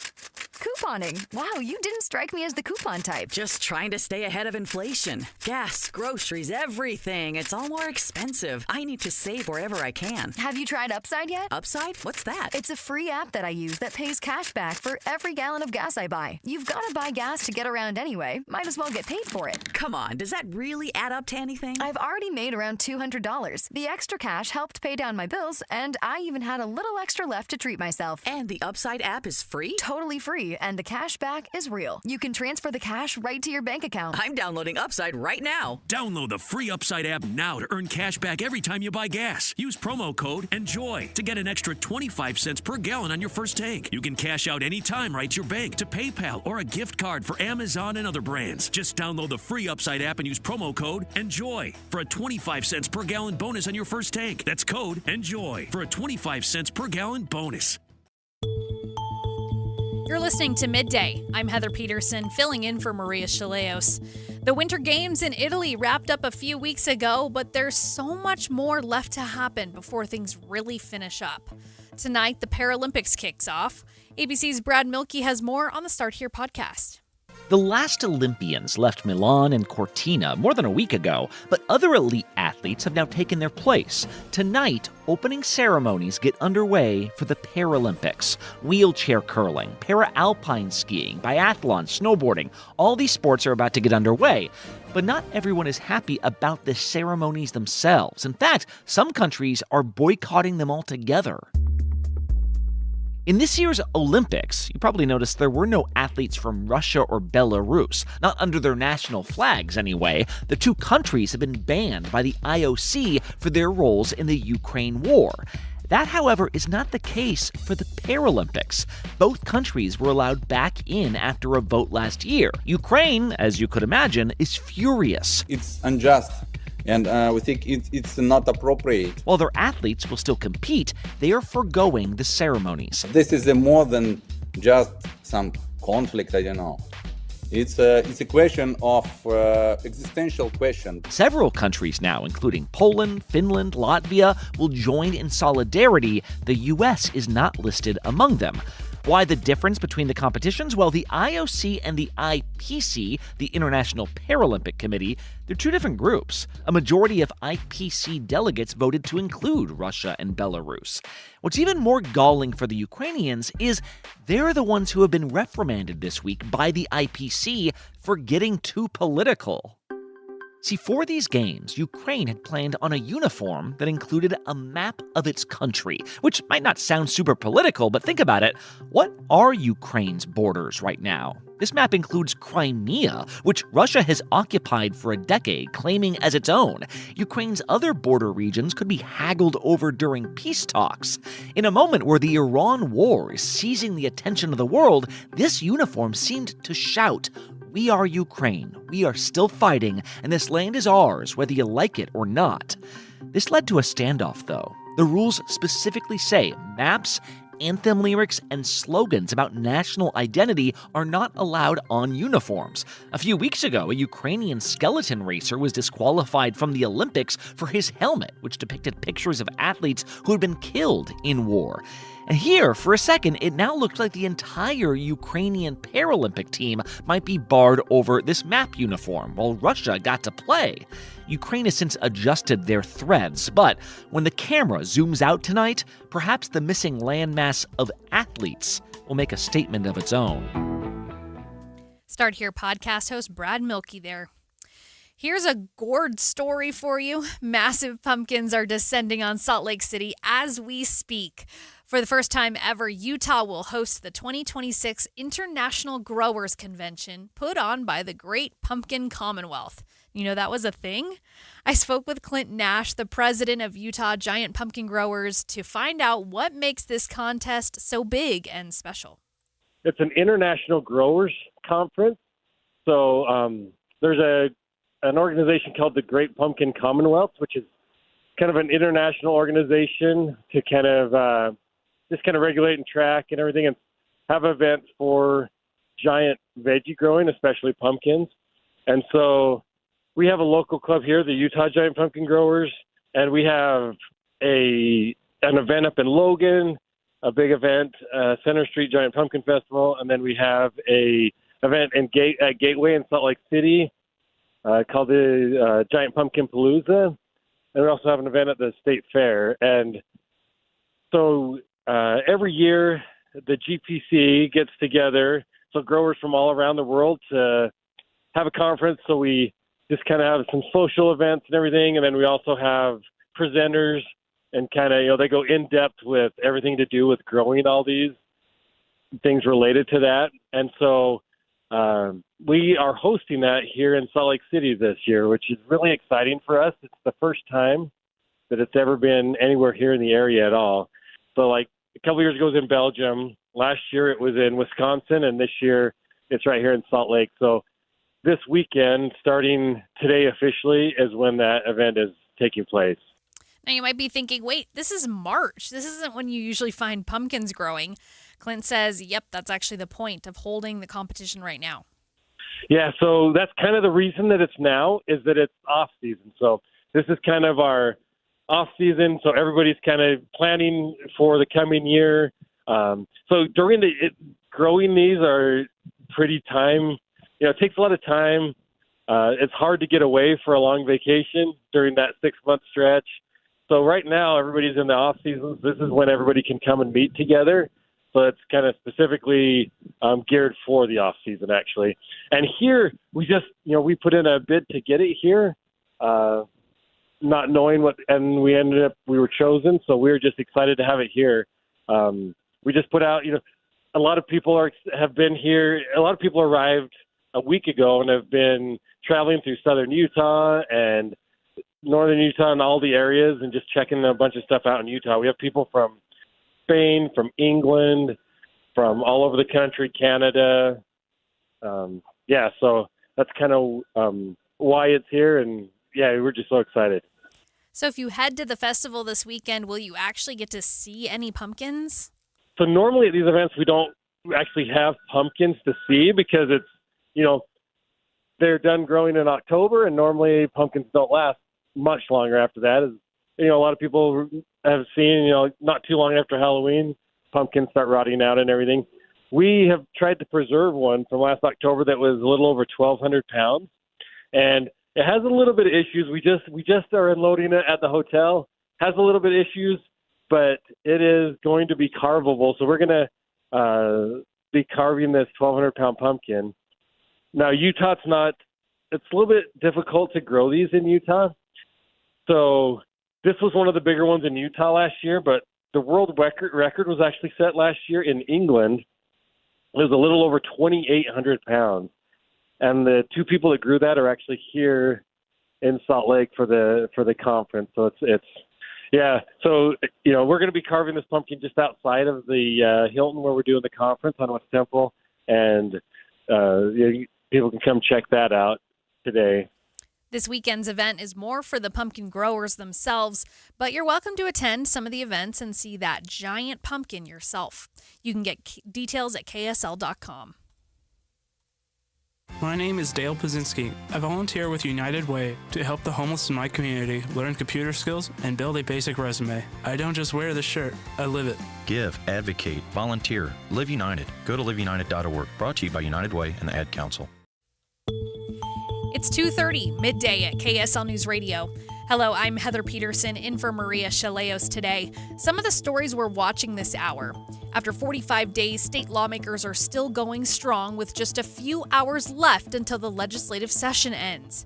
With the session about to wrap, we'll also talk with some of the people who work behind the scenes, often working 12-plus hour days. And KSL traffic, Ricky. Crews are clearing a crash downtown at West Temple and 4th South. Heather? Slight chance of showers this afternoon as highs are in the mid-40s. Tomorrow, we start to dry out with a high of 48. Then temps start to climb to 58 by Sunday and 65 on Monday. KSL's top local stories in 1 minute. But right now, it's 2:30. ABC News, I'm Mike Dubusky. The Trump administration is pushing back on critics of its operations alongside Israel in Iran. ABC News White House correspondent Karen Travers has the latest. President Trump on social media earlier Friday wrote, quote, "There will be no deal with Iran except unconditional surrender." Asked to explain what unconditional surrender means, Press Secretary Caroline Leavitt told ABC's Mary Bruce, when he, as Commander-in-Chief of the U.S. Armed Forces, determines that Iran no longer poses a threat to the United States of America and the goals of Operation Epic Fury has been fully realized, then Iran will essentially be in a place of unconditional surrender. Leavitt didn't answer whether the president is saying the Iranian regime has to fully turn over control of the country. Karen Travers, ABC News, the White House. Military officials confirm the aircraft carrier, the USS Gerald Ford, sailed through the Suez Canal yesterday and is now in the Red Sea. It joins another carrier, the Abraham Lincoln, as American forces amass in the Middle East. This is ABC News. KSL's top local story. Alta Ski Area says they're thrilled to see so much fresh white powder on their mountain after this week's storms. Here's KSL News Radio's Cameron Elliott. Lexi Dowdle from Alta says the original estimate for this latest storm was 4 to 7 inches of snow, but they ended up with 28 inches and counting. Despite the slow start to the season, Dowdle says the resort has made do, but this latest round of storms has brought with it the greatest snow on Earth Utahns are so proud of. She says Alta expects to close at the typical end of the season in late April, so there's plenty of time to get there. If you're planning on heading up the canyon this weekend, Dowdle says to bring your snow tires and a lot of patience. So this is your reminder to reset your clocks this weekend. Utah will spring forward into daylight saving time this Sunday. That means darker mornings, but longer evenings. It also means you'll lose an hour of sleep.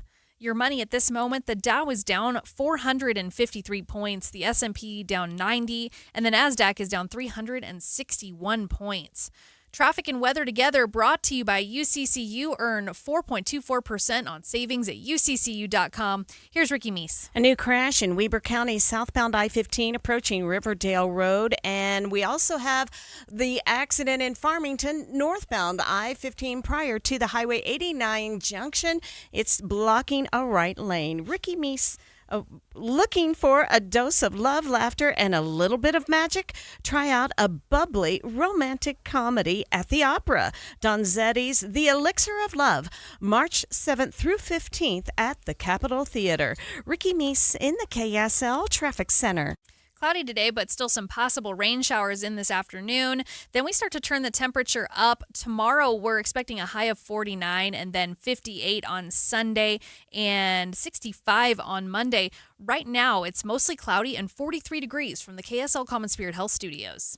A reminder about the simplest way to get updated for your day. Hit your KSL preset when you jump in the car, and we'll take care of the rest. Hear key news updates and traffic reports. Andy and Amanda from 5 to 9 in your car. KSL News Radio at 102.7 FM. Wesley Financial Group is not a law firm. Ask yourself this question. Is it really worth holding on to that timeshare that you know you need to get rid of? Here's the truth. The average maintenance fee just went up over 17%. That could have been 117%, and there's nothing you can do about it. When you buy a timeshare, you give them a blank check for annual maintenance and assessment fees. I'm Chuck McDowell, founder of Wesley Financial Group. For 15 years, I've helped over 50,000 families cancel their timeshare. Not sell it, not transfer it, cancel it. Did you buy a timeshare because they told you it was a great investment and your maintenance fees would never go up? That's a lie. Are you ready to get rid of your timeshare once and for all? Simply call us and I'll send you our timeshare exit kit that explains all your options for cancellation. Call Wesley now for your timeshare exit kit. 800-979-3535. That's 800-979-3535. 800-979-3535. Tim Jr. here from RGS Exteriors. Did you know that we offer 3 distinct styles of gutter protection? Each one meant to handle a specific leaf problem. You might not even know there are different styles of gutter protection, but there are. And if you pick the wrong one, it could be a huge waste of money. Now, the big gutter guard companies won't tell you this. They try to sell you a one-size-fits-all gutter guard. And it could be completely wrong for the amount and types of trees and leaves you have. Not RGS Exteriors. We understand which kind of leaf problem needs which kind of gutter guard. We'll do an in-depth evaluation to assess the types, locations, and numbers of trees in your yard. Based on that data, we match your home to the right gutter guard. So don't risk wasting money on the wrong gutter protection. For a free evaluation and estimate, call RGS Exteriors at 801-280-3110 or visit rgsexteriors.com. That's 801-280-3110 or rgsexteriors.com. You're listening to Midday. I'm Heather Peterson. Maria Shilaos is taking a well-deserved break. Eye on the Hill 2026. Special coverage on KSL News Radio. Less than 10 hours to go until state lawmakers have to tap out, gaveling in the end of the 2026 legislative general session. Over the past 45 days, legislators have introduced, discussed, and debated more than 1,000 bills, setting a new record. Many of those bills have already failed, and many are still working their way through the process, even with just a few hours left. But even once the session ends tonight, it's not quite over. The governor will have a few weeks to review the bills that passed and decide whether or not to sign them into law or veto them. Eye on the Hill 2026, we have special coverage to wrap up this legislative session. Let's bring in KSL5 TV political reporter Daniel Woodruff, who spoke with House Speaker Mike Schultz about the session just a short time ago. Welcome to the show, Daniel. Thanks, Heather, for having me. All right, so what does the speaker consider? Does he consider the session to be a success, or is he waiting until midnight before he makes that decision? Well, midnight is the true end of the session, and anything can happen before then, but he did sound an optimistic tone, particularly about bills that he says will help Utahns with cost of living. He prefaced it by saying that he doesn't believe that the state has a role to really do all that much, but they can do some small things to try to help Utahns afford life a little better. He pointed to a bill that cuts the income tax again for the 6th year in a row. He also had a bill that he championed quite heavily that temporarily cuts the tax on gasoline, but also does some work to try to open up additional pipelines and supply being created in the state of Utah that he hopes could reduce gas prices by 20 to 30 cents a gallon, although he acknowledged that we'll have to see what happens with that. He also noted a bill that expands the child tax credit and others that deal with child care and other things that he hopes will ultimately make a difference for Utahns, although he acknowledged as well that he didn't have an exact dollar estimate of how much all of those bills combined might save a typical family. We do know the income tax cut is estimated to save a typical Utah family about $45 a year. Okay.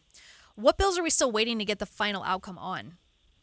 Well, there's a bunch of bills on the board, but I have to be honest, compared to past sessions, this one feels a little anticlimactic here at the end. I feel like a lot of the big bills have been taken care of. Today, we did see the House give final approval to raising the tax on nicotine and tobacco products. That was one we were kind of waiting for, and they ultimately did that, which will add about 50 cents to each pack of cigarettes and $1 per container of nicotine pouches like Zyn. And so that was one outstanding item. And then there have been some other things that have been taking place throughout the day. But unlike past years, I feel like we're not waiting with bated breath for that big last bill to drop, if that makes sense. Right. Yeah. What can you tell us about like the amount of bills compared to previous years? Record number. Last night, I counted 1,020. I need to go count again. But that was well above the total last year, which was about 955 or 960, somewhere in there. So more bills than ever were introduced. But House Speaker Schultz, in speaking with reporters, noted that this is actually not a record number of bills passed. He said that lawmakers aren't even close to that number, and he said that was by design, that they wanted to focus a little bit more this year on giving time to vet bills and focusing more on the process, not necessarily rushing to pass as many bills as they possibly could. Governor Spencer Cox has also been outspoken about that. He indicated at the beginning of the session that he's a little tired of the number of bills that get proposed and passed, and he urged lawmakers to give things time to work out from previous years that bills have been passed. And so a lot of bills introduced, but certainly not nearly that many becoming law. And with just a few hours left, are there ones that you're still keeping your eye on? I'm just sort of watching everything, if that's an answer. Our team here at KSL is covering the House and the Senate and just keeping a close eye on what they do. And we'll have a full wrap-up that we'll post online tonight at midnight with everything the legislature has done to impact your life. And And certainly this is really where I tell people the rubber really does meet the road at the legislative level here at the state. Congress is one thing, but these bills that are passed and become law really do impact Utahns' lives in a variety of ways. So it's important to pay attention. Right. And just kind of in your assessment, how do the topics of bills that were passed compare to what the legislature said was their priority at the beginning of the session? Well, I think the House Speaker tried hard to show that he had touched on affordability at the beginning, and he was trying to prove that they had done that, and they plan to release something tomorrow, they said, that kind of proves that they did what they said they were going to do. And so I think it largely lines up, but certainly a lot of topics pop up outside of the priorities that each caucus sort of lays out for themselves. And when we talk to the minority caucus as well, they have their priorities, the Democrats, but they don't always get those through because they don't hold the majority here in the legislature. And so certainly lawmakers are looking for ways to claim credit for what they did and maybe not talk as much about the things that they would have liked to get done that didn't get across the finish line. Right, of course. All right, KSL5 TV political reporter Daniel Woodruff, thanks so much for joining us. Thanks, Heather. All right, just before the legislative session began, members of the Utah State Board of Education were told to make some pretty drastic cuts to their budget. Legislative leaders told them and other state agencies that they needed to find ways to make their budget smaller in order to help with an overall budget shortfall that the state was expecting to see. So where did education funding end up, and what kind of cuts could be coming in the next fiscal budget year? I spoke with Sam Uri to get more information. Here, he's the school finance director with the Utah State Board of Education. The state board was asked to give 5% by way of budget reductions suggestions to the Public Education Appropriations Committee. What was actually recommended and put into the budget by the Executive Appropriations Committee was reductions of 0.8%. And those reductions touched some programs and different line items. One was the digital teaching and learning program was eliminated. That was a little over $18 million.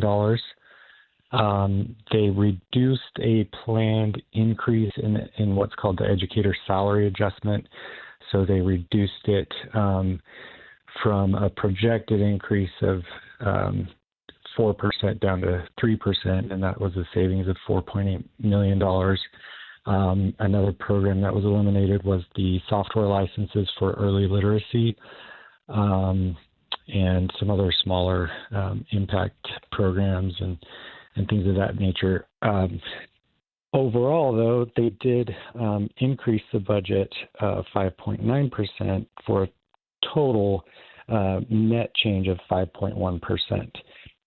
And just so everyone's clear, that doesn't mean that a specific school district gets exactly 5.1%. They did increase what we call the weighted pupil unit, which is the basic standard measurement of one student by 4.2%. That's based on a 5-year rolling core inflation average. So even though there were those suggestions that were made as part of the budgeting process, we did see an overall increase in public education funding, as we have every year for quite a while. So, okay. And did education leaders feel like this session was a win for them in getting the priorities that they wanted to see fulfilled, or was this still kind of a loss of those programs? That's a great question. I may not be the best to answer that. That's okay.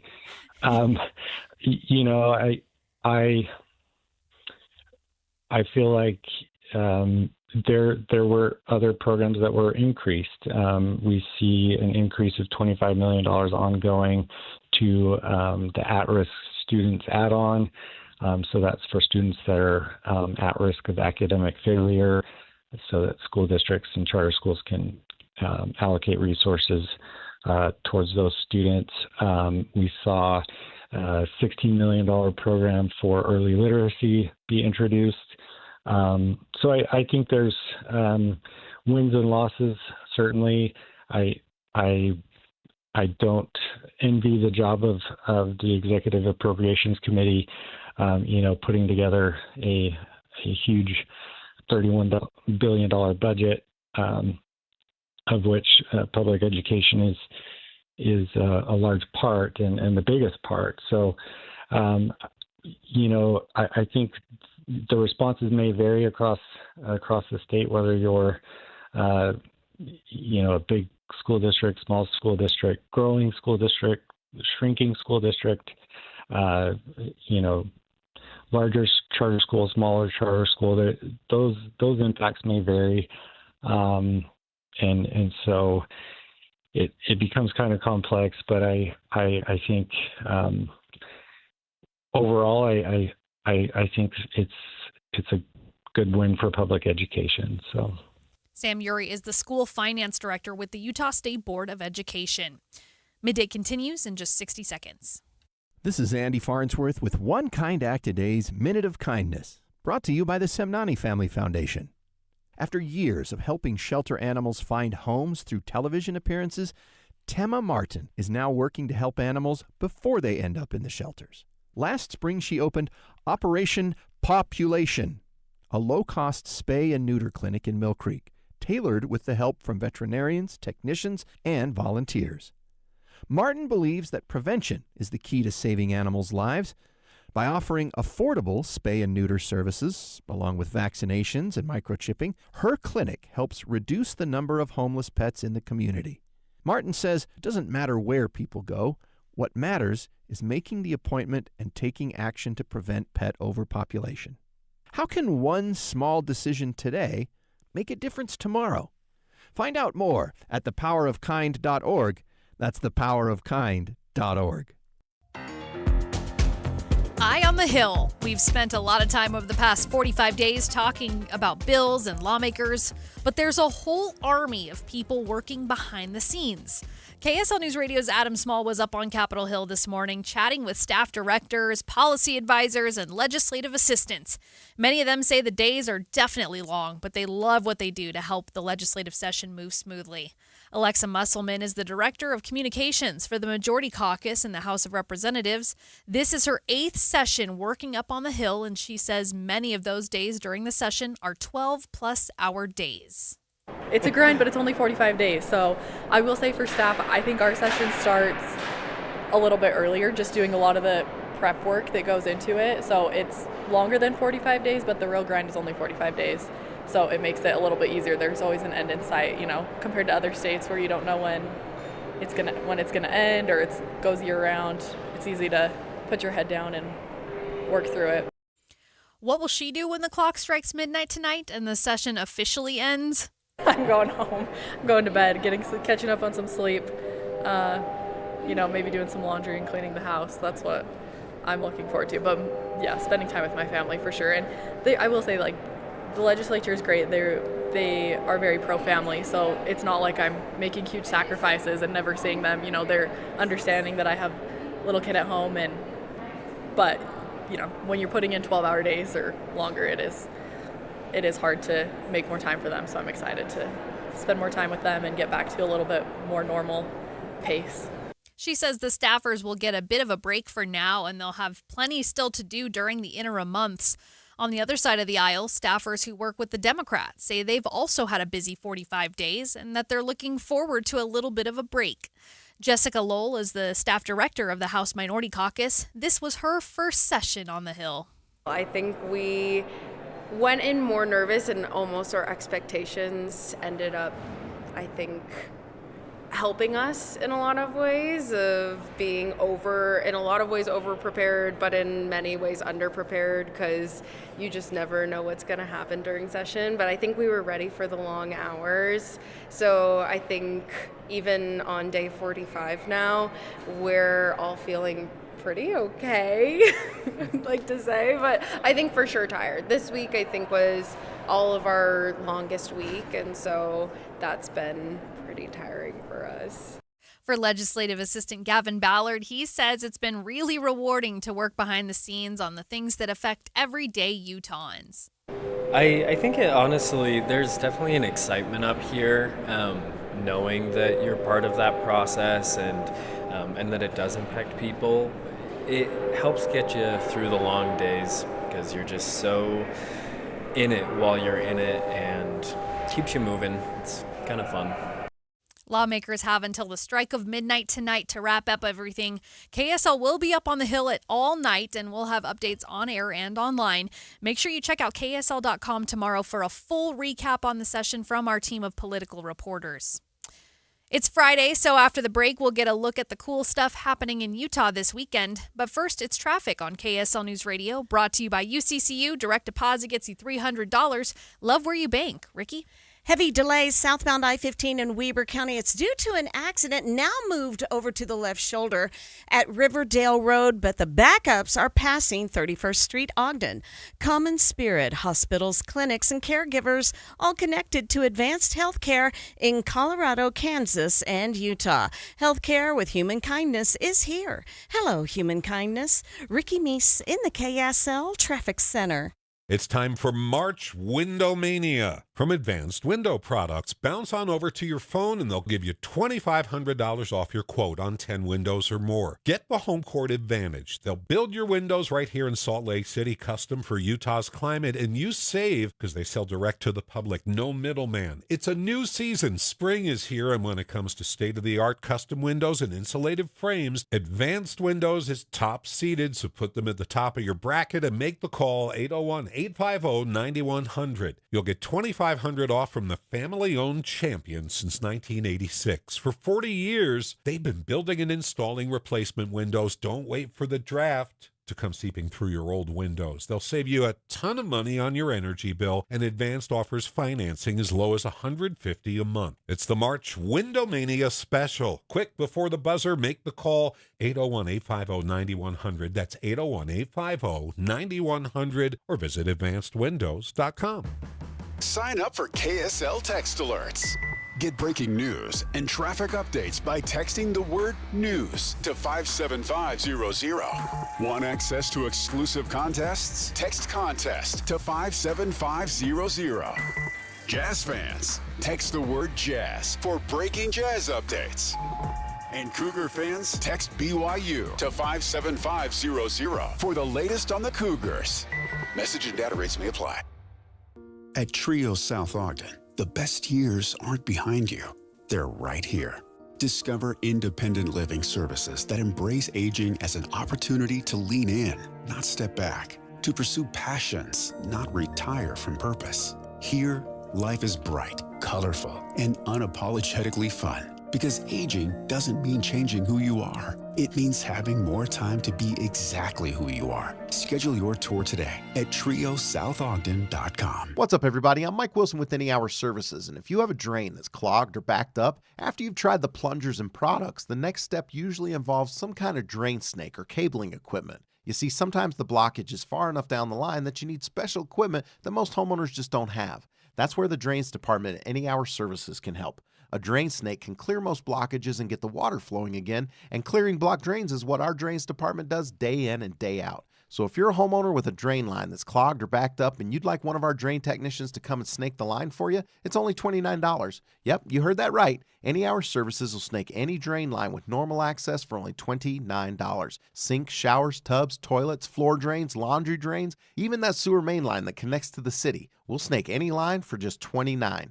For help with your drain issues, call Any Hour Services at 801-443-7700. You can Google Any Hour Services. You can even schedule online at anyhourservices.com. No one helps more homeowners than Any Hour Services. I'm here with Monty from Connecticut Quality Water Systems of Salt Lake, an authorized independent dealer. So, Monty, I wonder if you know someone like this. He's the ultimate DIY guy. Restores classic cars, builds his own deck, and even smokes his own brisket. Sounds like a talented guy. He is, but get this, his other weekend hobby is troubleshooting his water softener. He's always down there resetting the timer or fiddling with the circuit board. See, Doug, that's where I draw the line. Smoking a brisket gasket is a great weekend project. Yeah. Fixing an electric water softener is just a chore. Exactly. He thinks he's saved money by buying the bargain brand, but he's paying for it with his Saturdays. That's the Kinetico difference. Our systems are premium because they are non-electric and fully automated. No computers to fry, no timers to reset. We install it and you get back to the hobbies you actually enjoy. If you want soft water, do what I did and leave that to Kinetico. It runs on water power, not willpower. Learn more at softwaterutah.com. That's softwaterutah.com. Only one type of burger. For every pallet. Fries are extra. Large in size. We've got the shakes. Going over the brim. Hey, this is Chris from JCW's. Put a positive, delicious spin on your day at any one of our 5 locations. In Lehigh, American Fork, Provo, South Jordan, or Harriman. JCW's, quality and a lot of it. Ready for your next vehicle? At Performance Automotive in Bountiful, your new Ford, Toyota, or Honda is here. Built for Utah communities, canyon weekends, and everything in between. Choose capability with Ford, long-lasting reliability with Toyota, or smooth efficiency with Honda. Backed by friendly experts and financing options that fit your budget. Visit Performance Ford, Performance Toyota, and Performance Honda for your test drive. Browse inventory, check pricing, and schedule your visit at performancebountiful.com. Performance Automotive in Bountiful, driven to be the best. This is Midday. I'm Heather Peterson in for Maria Shilaos. It's Friday and time for cool stuff in Utah with the Arrow's John Smith. Since Maria's out this week, I got the pleasure of talking with John today. So, John, what cool stuff's happening this weekend? Yes, thank you, Maria. You can't see I'm doing the air quotes. Yeah, right. How are you doing? Are you enjoying this? Good. I mean, I'm curious to see how the weather's going to be this weekend, that kind of stuff. But yeah, it's been really fun hosting Midday in Maria's place. So the weather's going to be a little bit iffy, but it is warming up next week. Mm-hmm. So we have a video posted from the Gilgal Sculpture Garden. Have you ever heard of this? Mm-mm. So in downtown Salt Lake, about 7th East, there is the Gilgal Sculpture Garden, which was on private property for several years, decades. And so you have generations of Utahns that used to sneak into this guy's backyard and look at his sculpture garden. I did it in the 90s. My parents did it in the 60s. But now the original creator of Gilgal has passed away, and his kids have turned it over to the city, and they've turned it into a city park. Wow. So there's a lot of weird, I shouldn't say weird, there's a lot of interesting stone sculptures relating to Book of Mormon figures, relating to Utah historic figures, and it's very unique to our city, state, and culture here in the state of Utah. Very cool. Something to explore. So check that out. Yeah. It's on our YouTube page. It's on the Arrow app. It's on the KSL app. You can find it all over. Just look for cool stuff in Utah. Okay. So, anything else I should know about? Stuff going on this weekend. Okay. So if you like the rock music, you like to rock out, headbang a little bit. A little bit. Why not? Black Label Society going to be at the Union Event Center tomorrow. The Young Dubliners, which is kind of like if you like the Flogging Molly kind of punk rock, Irish-esque Celtic punk music. These guys are going to be in town tomorrow night as well. Good, it's March. St. Patrick's Day is coming up. All right. Sporting stuff. You got the Mammoth are on the road. RSL's on the road. The Jazz will be in town March 9th against the Warriors, March 11th against the Knicks. Both of those going to be at the Delta Center. And then RSL going to be back March 14th, taking on Austin FC. Okay. Good things to look forward to then. All sorts of fun stuff. And that's the Arrow's John Smith. You can find a whole slew of cool stuff in Utah videos by going to YouTube and searching for cool stuff in Utah. But as for me, that's it. We're going into the weekend. Any good plans, Jeff? Nothing major, just a relaxing weekend. Mostly because, was he speaking English there when he was talking about the Dubliners, Black Label? Who? Not our vibe. Quite certainly. All right. Well, have a great weekend, everyone. Signing off for Midday, I'm Heather Peterson, and I'll hand it over to Jeff Kaplan. KSL FM Midvale. KSL Salt Lake City. From the KSL Common Spirit Health Studios, this is KSL News Radio. Utah's news, traffic, and weather station. Good afternoon, 3 o'clock at KSL News Radio. I'm Jeff Kaplan. We're at 43 in Salt Lake City, KSL's top story. 9 hours left till the end of this year's legislative session. This is typically the busiest day of the entire session, and we have Eye on the Hill team coverage. KSL News Radio's Becky Bruce is live on the scene with a vibe check.